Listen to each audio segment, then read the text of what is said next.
How to conduct an international digital PR campaign with Lau Miguez.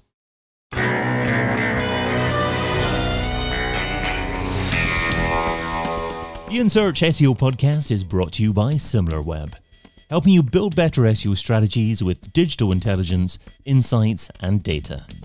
Hey, it's David. Have you ever conducted a super successful digital PR campaign in one country and then tried to replicate it somewhere else only to be greeted by tumbleweed? That's what we're going to be helping you fix today with a lady who strives for genuine brand engagement and advocacy in her international digital PR campaigns. She is a senior digital PR strategist who has successfully transitioned her expertise from the UK to the Spanish and international markets. A warm welcome to the In Search SEO Podcast, Lau Miguez. Good morning. So happy to be here. Good morning, good evening, good afternoon, depending on whatever time of the day people are listening to this. You can find Lau over at laumiguez.com. So Lau, why can't you just replicate a digital PR campaign from one country to the other?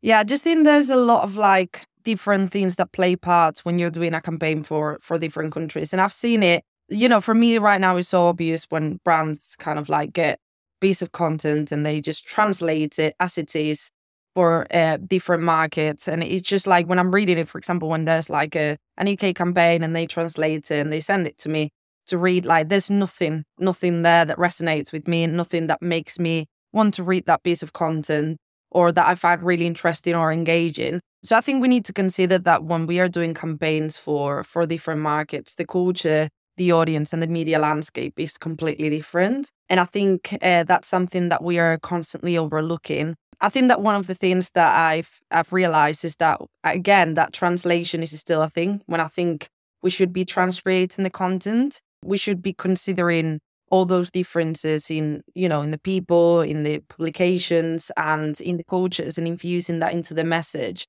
when we are producing content for different markets. So does that mean that you might even be better off just starting again and coming up with a piece that's original for the market? Because I know that you run campaigns in Spain and also South America as well. So, maybe comparing those two different areas, do you tend to have original campaigns in South America compared with Spain? Or do you start with a translation and then just tweak it?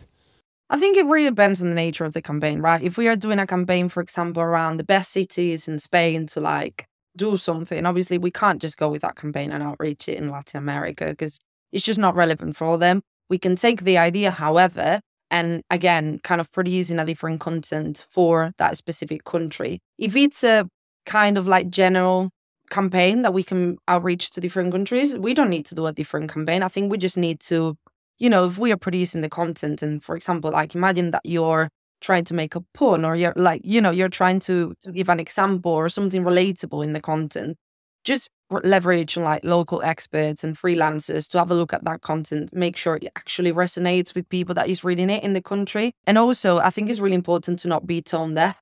Imagine that we are reaching a campaign around, I don't know, cost of living crisis or something like that to a country that is in the prices that you're putting there or the examples that you're putting there are completely tone deaf to the country that you are kind of distributing it to.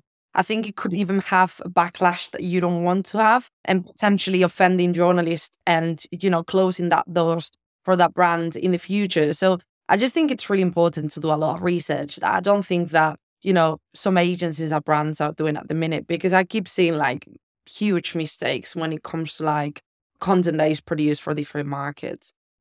So how do you go about conducting that research, that ideation in another country that you probably don't have direct experience in yourself? Do you need to employ some kind of freelancer in that country directly who's that on-the-foot experience of that country? Yeah, so I do recommend, if you do have the budget, if you can, even just some consultancy, you don't need to hire a freelancer to do the whole thing if you don't want to. But even just as a consultant at the end of the campaign, just to make sure that everything makes sense. But I think even yourself, just read the news. I actually have some examples of UK publications and the Spanish publications. Just read the headlines. They're completely different. The UK uses a lot of sarcasms and dark humor, and it's quite controversial in their headlines. Spain is very factual, very sober. It's kind of like very neutral tone in general.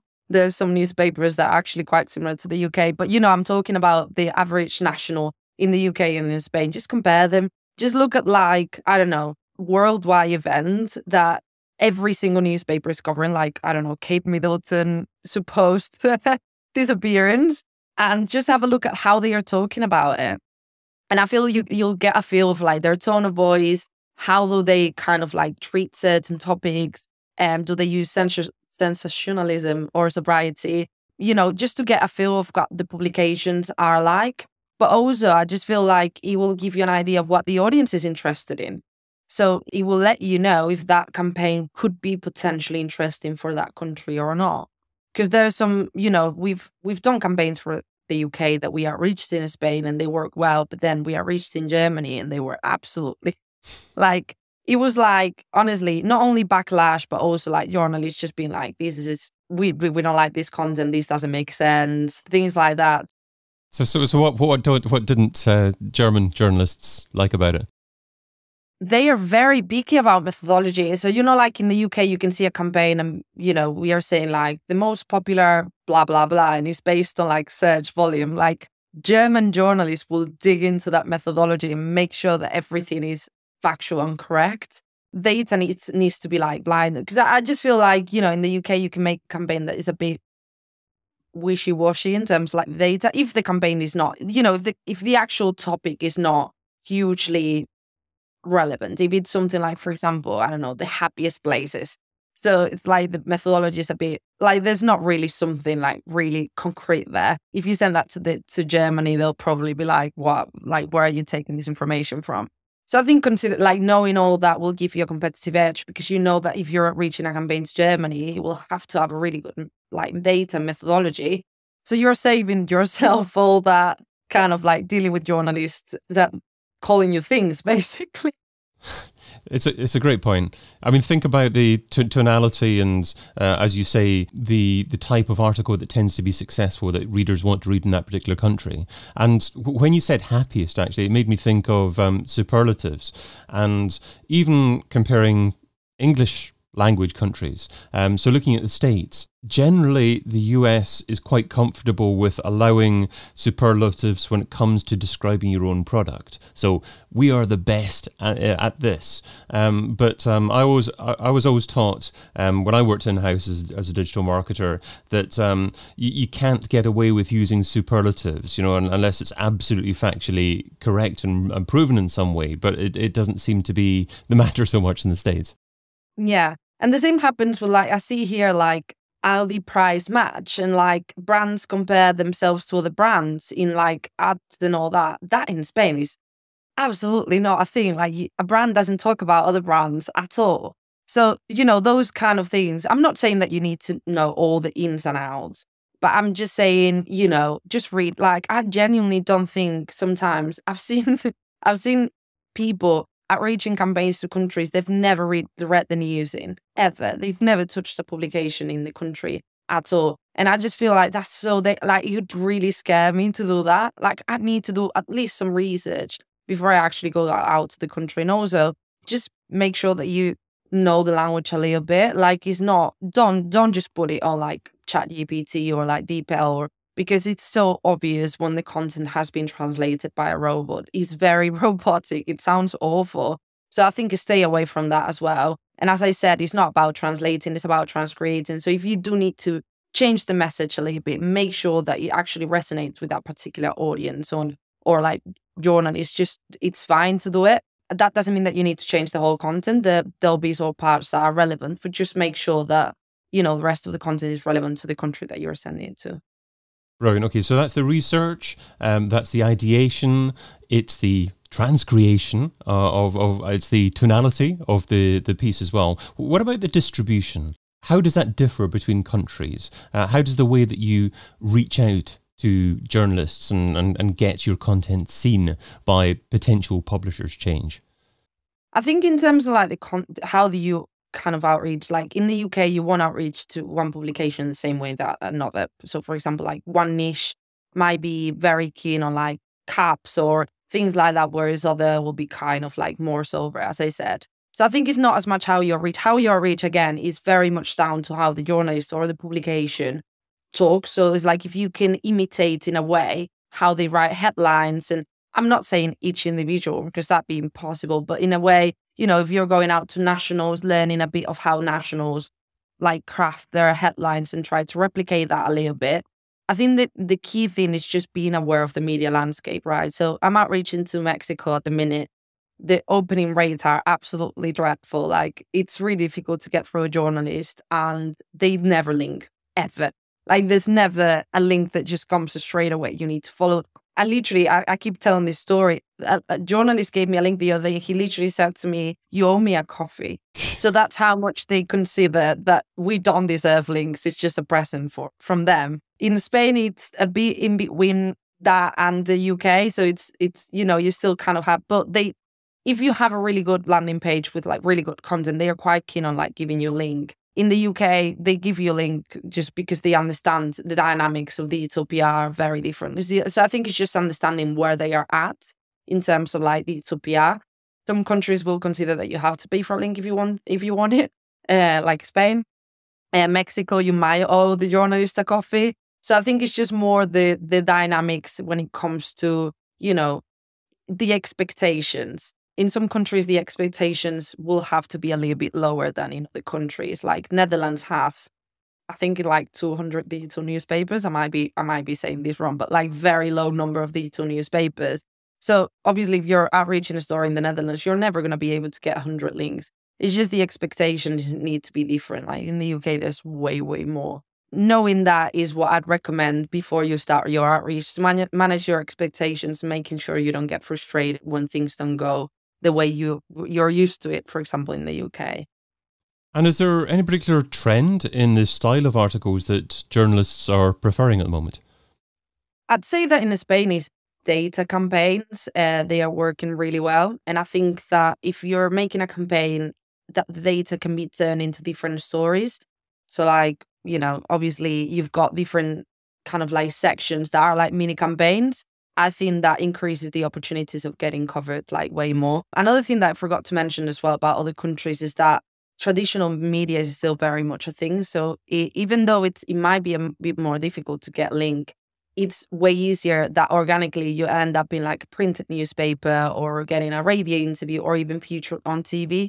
So, just exploring those things and making sure we are monitoring that as well, because we might be missing out on like very good coverage for our clients. Spain is one of them. I got my clients on TV without even I didn't even outreach to the TV. Just they saw the article and they covered it on TV. So just keeping an eye out for that as well. I think it's just important that we are not missing out on the opportunities or, the kind of like coverage that we already got and we might not be aware of. And are you able to use AI for anything within your processes at the moment, or is it always better to actually try and do things by hand?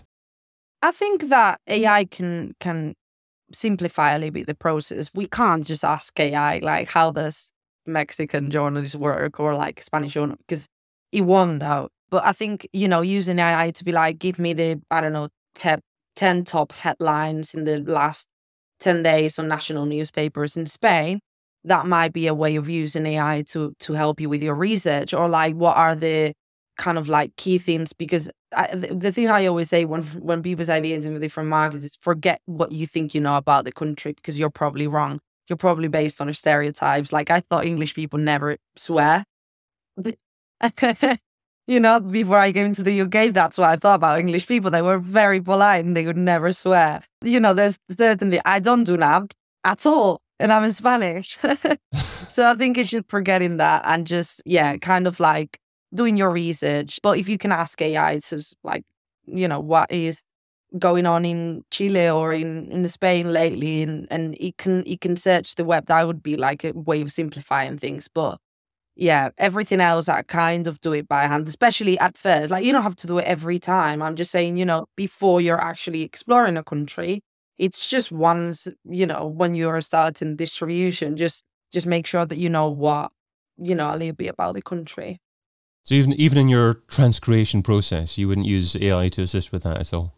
No, I think that AI would do the opposite. AI, I think, would very much translate it. It could be a way of like, if you don't have no idea how to start, but that's why I always recommend knowing the language a little bit. It happened to me the other day that was like, I needed to make my content a little bit more Latin instead of Spanish. And obviously I'm a Spanish. I don't know how to speak in like Mexican Spanish. So what I did is ask AI, like certain keywords that are, that I could change in that content that would make it a little bit. So in that case, yeah, but I would never use it to completely write the content. I'd just ask, what are Mexican keywords in this niche, in this particular niche that I can use? So then I changed a few things. So, it would sound a little bit more targeted for that country, if that makes sense. Absolutely. Well, let's finish off with the Pareto pickle. So Pareto says that you can get 80% of your results from 20% of your efforts. What's one SEO activity that you would recommend that provides incredible results for modest levels of effort? I just think that using content that you already have in your website, and we constantly forget about, we produce content, distribute it, and then forget about it. And sometimes we don't even distribute it. It's content that just leaves there. Leveraging that content and exploiting it as much as we can. That sometimes, I've seen it in clients that they have blogs that they never thought about, and they ended up getting us really, really good links and coverage in good newspapers. So yeah, definitely have a look at the existing content that you have. Got you. Okay, so you're talking about using your older blog posts, your existing blog posts, and perhaps using it as some opportunity to reach out to journalists to potentially write about or link to? Yeah, absolutely. And I've seen it with clients as well. Like there's quotes from, experts and content that they've produced, even like obviously not really old-fashioned content, but I'm talking about maybe a year ago that is quite relevant to still. Definitely use it to try to get links and coverage, because sometimes it does work, and I'd say it's minimal effort if you have like a media list that you can outreach to. I've been your host, David Bain. You can find Lau Miguez over at laumiguez.com. Lau, thanks so much for being on the In Search SEO podcast. Thank you. And thank you for listening. Check out all the previous episodes and sign up for a free trial of the Similarweb platform over at Similarweb.com.